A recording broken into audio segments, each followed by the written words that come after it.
Archaeopteryx, whose name comes from the Greek for ancient wing.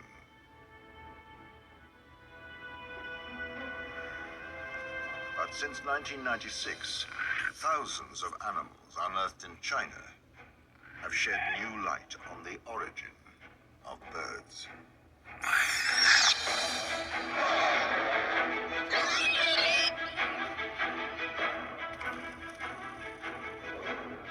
This abundance of discoveries proves that most dinosaurs were not covered in scales, but clad in feathers. Some of these feathered dragons could... Whoa. Y'all ain't just gonna slip this out there. Ancient Earth, mystery of the feathered dragons. Hold up, all this time I've been talking about dragons, they're looking at me like I'm crazy. But old Ancient Earth over here, just gonna put it right in your face bone for all the people to see. My noggin, dinosaurs were dragons. This is where birds come from. Yeah, they weren't covered in scales, man. We're talking about feathered dragons, man. Could even fly. Bang.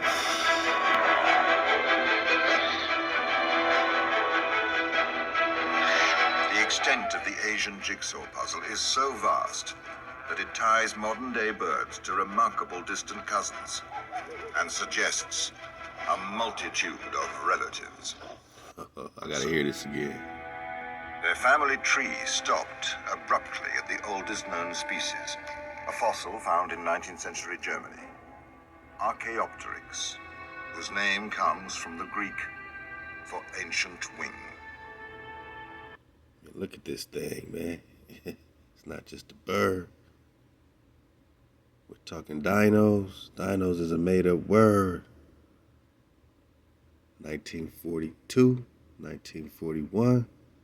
Here comes the new word dinosaur. But before that, it's all dragons. So when we say free Phineas and that Phineas is still held in captivity in Fort Tryon, man. Sorry, man. I get a little choked up when I talk Phineas. He's still being held in captivity in Fort Tryon in New York, man. Look up the Templeton Dragon Fund, man. Keeping a dragon in captivity, the last great American dragon. You telling us now that the dinosaurs were dragons?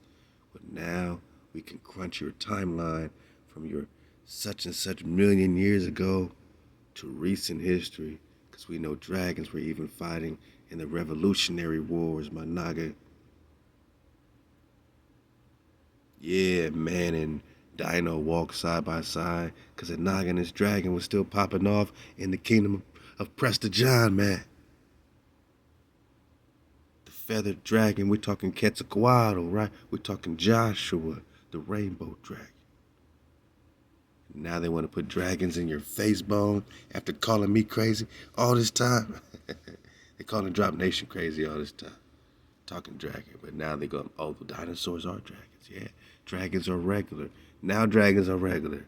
You see how they just want to, come on, man. This is psychological warfare, man. All this time they said, dragon, what? But then they putting out all these dragon movies, Game of Thrones. And now, oh, yeah, dinos are dragons. Hey, no problem, man. You didn't know it? You didn't know? You didn't know? But since 1996, thousands of animals unearthed in China have shed new light on the origin of birds.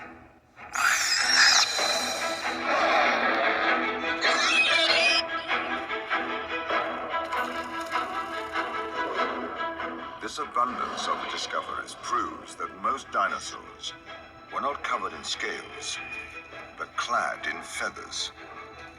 Some of these feathered dragons could even fly. They just are telling you that there's flying dragons. Now they want to bring in the fire.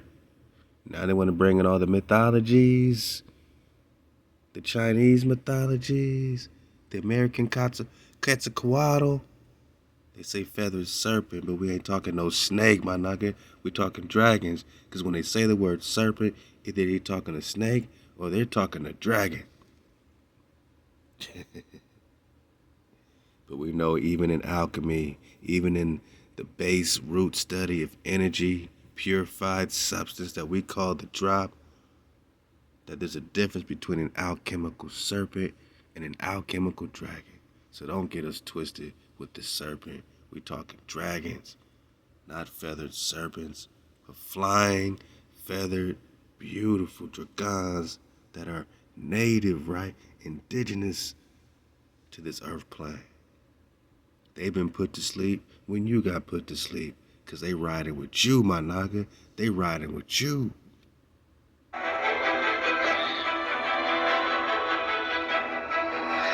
The extent of the Asian jigsaw puzzle is so vast that it ties modern-day birds to remarkable distant cousins and suggests a multitude of relatives.